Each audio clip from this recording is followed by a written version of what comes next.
بسم اللہ الرحمن الرحیم۔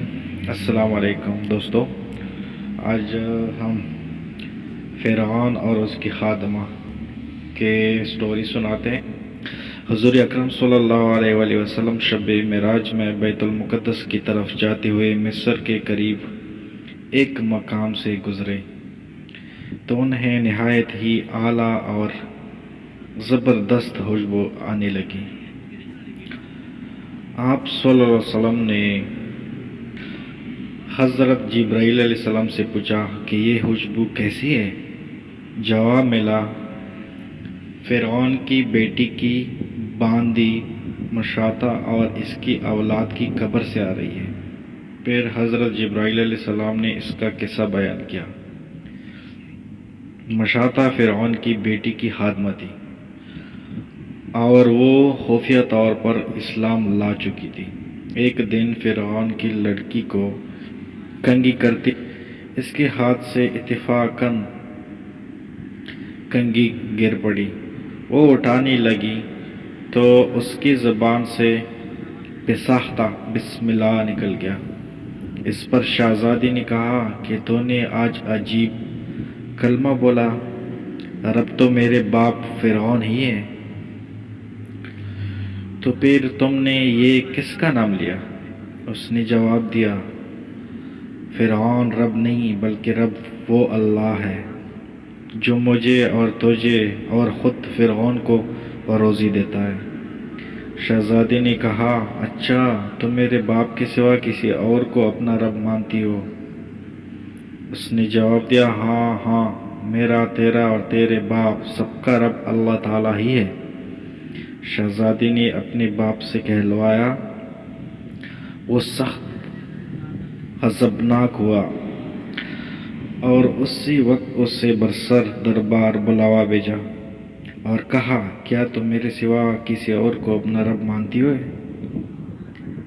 اس نے کہا کہ میرا اور تیرا رب اللہ تعالیٰ ہی ہے جو بلندیوں اور بزرگی والا ہے۔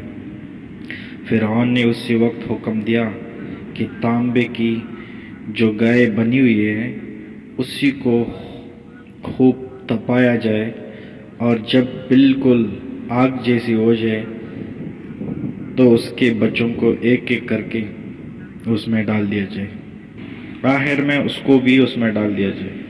چنانچہ وہ گرم کی گئی۔ جب آگ جیسی ہو گئی تو حکم دیا کہ اس کے بچوں کو ایک ایک کر کے اس میں ڈالنا شروع۔ ایک درخواست میری منظور کر، وہ یہ کہ میری اور میرے ان بچوں کی ہڈیاں ایک ہی جگہ ڈال دینا۔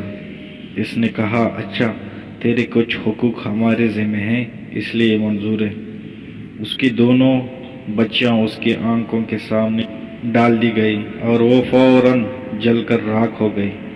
پھر سب سے چھوٹے کی باری آئی جو ماں کی چھاتی سے لگا ہوا دودھ پی رہا تھا۔ فرعون کے سپاہیوں نے اسے گھسیٹا تو اس نیک بندی کی آنکھ کو تلے اندھیرا چھا گیا۔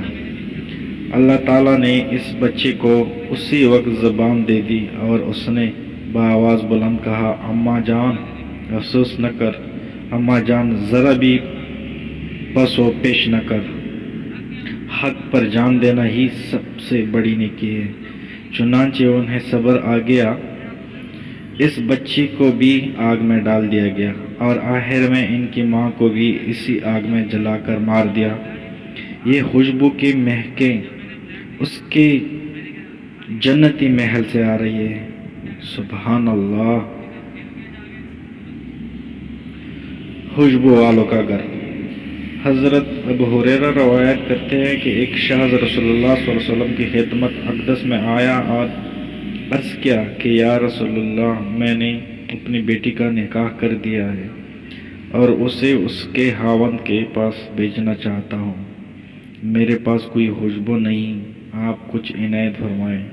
آپ صلی اللہ علیہ وسلم نے ارشاد کیا کہ شیشی اور کسی درخت کی لکڑی میرے پاس لے آنا۔ دوسرے روز وہ شخص شیشے اور لکڑی لے کر حاضر و خدمت ہوا۔ آپ صلی اللہ علیہ وسلم نے اپنے دونوں بازوؤں سے اس میں اپنا پسینہ ڈالنا شروع کیا یہاں تک کہ وہ بھر گئی۔ پھر فرمایا کہ اسے لے جا اپنی بیٹی سے کہہ دینا کہ اس لکڑی کو شیشے میں تر کر کے ملک لیا کرے۔ پس جب وہ آپ صلی اللہ علیہ وسلم کے پسینہ مبارک کو لگاتی، تمام اہل مدینہ کو اس کی خوشبو پہنچتی، یہاں تک کہ ان کے گھر کا نام ہی خوشبو والا گھر ہو گیا۔ مکی کی وجہ سے ایک آدمی جہنم میں چلا گیا۔ رسول اللہ صلی اللہ علیہ وسلم نے فرمایا، ایک آدمی صرف مکی کی وجہ سے جنت میں چلا گیا اور دوسرا جہنم میں۔ صحابہ نے عرض کیا، یا رسول اللہ وہ کیسے؟ نبی کریم صلی اللہ علیہ وآلہ وسلم نے فرمایا، دو آدمی ایک قبیلے کے پاس سے گزرے۔ اس قبیلے کا ایک بت تھا جس پر چڑھاوا چڑھائے بغیر کوئی آدمی وہاں سے نہیں گزر سکتا تھا۔ چنانچہ ان میں سے ایک شخص سے کہا گیا کہ اس بت پر چڑھاوا چڑھاؤ۔ اس نے کہا کہ میرے پاس ایسی کوئی چیز نہیں۔ قبیلے کے لوگوں نے کہا، تمہیں چڑھاوا ضرور چڑھانا ہوگا۔ ہاں کوئی چیز ہی پکڑ کر چڑھاؤ۔ مسافر نے مکی پکڑی اور بت کی نظر کر دی۔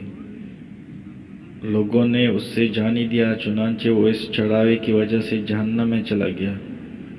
قبیلے کے لوگوں نے دوسرے آدمی سے کہا، تم بھی کوئی چیز بت کی نظر کرو۔ اس نے کہا، میں اللہ تعالی عز و جل کے علاوہ کسی دوسرے کے نام کا چڑھاوا نہیں چڑھاؤں گا۔ لوگوں نے اسے قتل کر دیا اور وہ جنت میں چلا گیا۔